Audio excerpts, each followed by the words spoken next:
Today we're breaking down Robert Greene's The 33 Strategies of War and applying 5 powerful business strategy and strategic thinking lessons to personal growth, financial independence, and success under pressure. Robert Greene's The 33 Strategies of War wasn't written for generals in the army. It was written for anyone who has to fight for something, a promotion, a market, a seat at the table, financial independence. War in Greene's framing is really just conflict under pressure. And business at its core is conflict under pressure. Competitors want the same customers you want. Time and money are limited. Resources are limited. Every day you're negotiating, positioning, and making decisions with incomplete information. Now that's a battlefield, even if nobody's shooting. So let's break down the lessons from this book that translate directly into business and personal growth, how they shape the way you think about goals, 3 concrete actions you can take starting this week, some of the people who've used these principles that you know to build extraordinary success, and finally, how this mindset shows up in your everyday life and your finances. So, lesson 1, know your terrain, then make your move. Greene talks about the importance of understanding the ground you're fighting on before committing to any action. So in business, this means don't launch, don't invest, don't negotiate until you actually understand the market, the person across the table, or the numbers that are in front of you. Most bad decisions aren't made because someone was unintelligent. They're made because someone acted on assumptions instead of information. The mindset shift here is patience as a form of power. Waiting to gather intelligence isn't weakness. It's how you avoid unforced errors. Now listen to avoid the front, attack the flank. One of the most repeated ideas in the book is that direct confrontation is usually the most expensive and least effective path. Smart strategists look for the undefended angle, the gap nobody else noticed. In business, this is why smaller companies often outmaneuver giants. They don't try to out Amazon, they find the niche the giant ignored. This applies personally too. So if you're trying to break into an industry or hit a financial goal, the direct route, the one everyone else is taken, is often the most crowded and hardest. Look for the side door.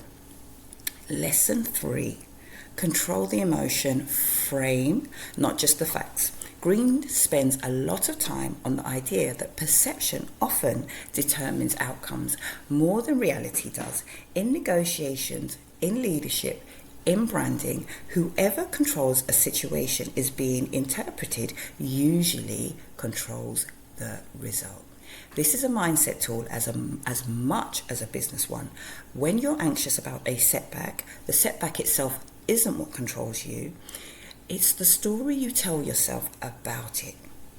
Now, strategic thinkers learn to manage their own narrative before they try to manage anyone else's. Lesson 4, turn setbacks into fuel. There's a recurring theme of using disadvantage as leverage, being underestimated, being low on resources, being counted out, and treating that as an asset instead of a liability. Constraints breeds creativity. Some of the most resilient business strategies in history came from people who had no other choice but to be resourceful. Now, lesson 5, play the long game. Perhaps the most important lesson for both business and personal finance is not being reactive, not having short-term thinking. That loses to patient, long-term positioning almost every time wins. Greene calls this the grand strategy, knowing your endpoint years in advance and letting each smaller decision serve that bigger vision rather than chasing every immediate win. Now, how this builds your mindset, what ties all of this together is a shift from reactive thinking to strategic thinking. Most people go through their career or finances responding to whatever happens, a bill, an opportunity, a crisis. Strategic thinkers by contrast, operate with intention. They ask, what's the terrain? What's my actual goal? Where's the weak point? And what's my next 3 moves? Not just my next one. That's the mindset 33 strategies of war is really teaching. Not aggression, but clarity and intentionality under pressure. 3 actions that you can take this week. Number 1, before your next big decision, a negotiation, an investment, a job move, spend 30 minutes writing out what you actually know versus what you're assuming. Most conflict, financial or professional, comes from an assumption. Number 2, identify one flank in your goals. Instead of competing head-on for something everyone else wants, ask where there's an underserved gap you could fill instead. A niche client, an ignored skill, an unexplored market. Number 3, write down your 5-year direction in 1 sentence. Then check whether this week's decision actually serves that sentence. If they don't, that's a signal you're playing short-term defense instead of long-term strategy.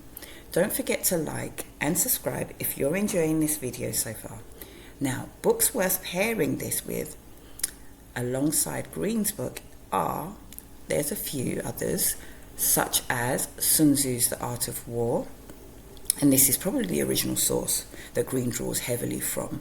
It's shorter, more direct, focused on timing and positioning. And we also have Thinking in Bets by Annie Duke.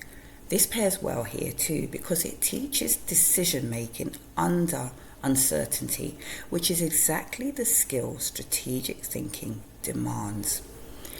Now, people who've used this kind of strategic thinking, let's look at that.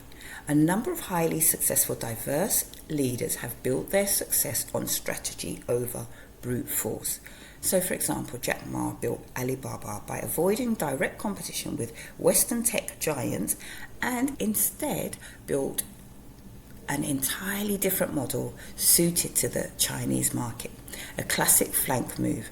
Indra Nooyi, former CEO of PepsiCo, was known for long-range thinking, strategic planning, famously reshaping the company's portfolio years ahead of shifting consumer health trends.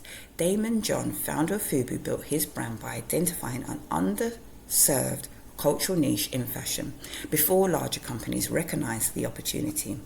And Serena Williams has spoken about applying the same strategic patience and psychological control from competitive tennis to her venture capital investing, focusing early and consistently on underrepresented founders before it became a mainstream investment trend. And Robert F. Smith, founder of Vista Equity Partners and one of the wealthiest investors in the world, built his firm's entire strategy around a specific underserved niche, enterprise software.